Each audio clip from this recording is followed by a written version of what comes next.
Assalamualaikum warahmatullahi wabarakatuh. Hello, ladies and gentlemen.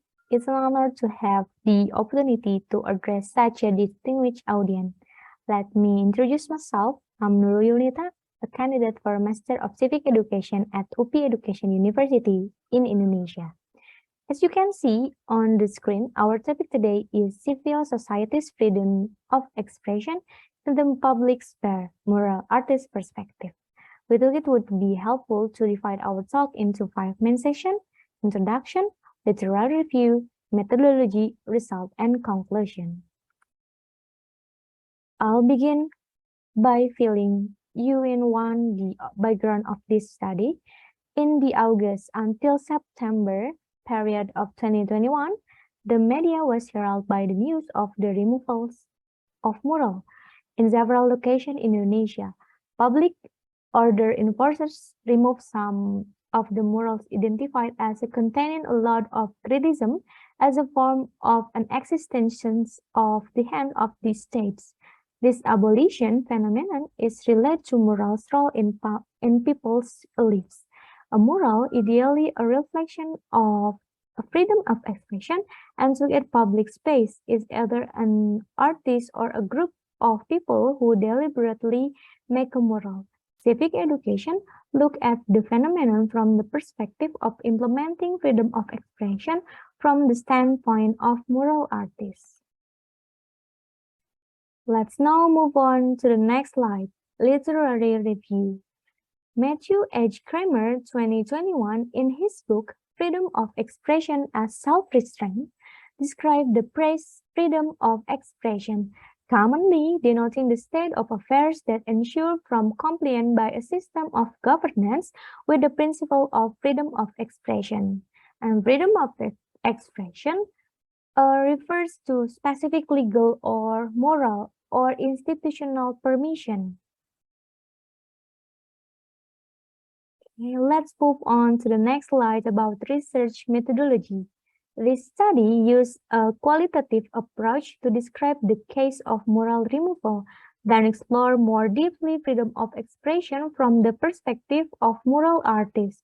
This study used the case study research methods as it aims to find out in depth about the unique event regarding the removal of murals.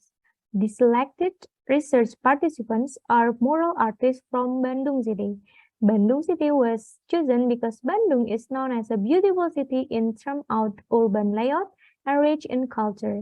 In 2020, the Ministry of Home Affairs rated Bandung City as a 2020 very innovative city. Right, let's move to the next slide about the result. From the result of the interview with mural artists, the role of a mural in Bandung City, including the first one, mural play a role in revitalizing the parks in Bandung. Parks that used to look dull, dirty, and seedy, then restore, clean it, and decorate with mural so that the public could see and use them. One of the areas decorated with murals recently before being reactivated post-pandemic COVID-19 is in the mural in Saparua, Bandung. The mural is also used to beautify the village in Bandung City. For example, in the area of Cibunut Village, Kebon Pisang, Bandung, the colorful town of Cibunut, of course, add to the attractiveness of Bandung city tourism. Okay, mural also serve as a specific messenger, in which case it curates citizens. Murals carried out by communities usually raise issues that relate to what's going on, or social, environmental, and educational issues of citizens, such as maintaining cleanliness. The following results, murals as a freedom of expression. Mural can convey citizen freedom of expression, as do poetry writers or singers who make songs. Citizens' freedom of expression is limited by the norms and ethics that exist in society. I'd now like to consider the discussion of this research. In the Middle Eastern countries, such as Palestine and Iran, murals are identical as a form of resistance, mass communication media, and propaganda means of people support. Whereas on the American continent, murals are used as a symbolic message for the occurrence of violent events and discrimination that represent the demands of justice for victims. The mural is also used a mean of activism that moves young people and communities. And mural also has a different function and role in Indonesia. For example, in Bandung City, mural in Bandung City serves as a garden dressing so that the garden is more beautiful. Then mural Bandungs play a role in educating residents on social and environmental issues and decorating certain villages to increase tourism.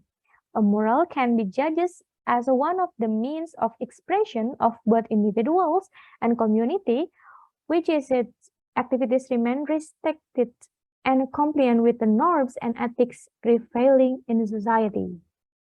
That brings me to the end of my presentation. I want to conclude that mural has a role in people's lives, such as the educational means of social and environmental issues and the means of expression, the voice of individuals and communities in society. Societal norms and ethics limit freedom of expression in murals. Thank you for listening. May we all always be blessed with God's provision and help. Wassalamualaikum warahmatullahi wabarakatuh.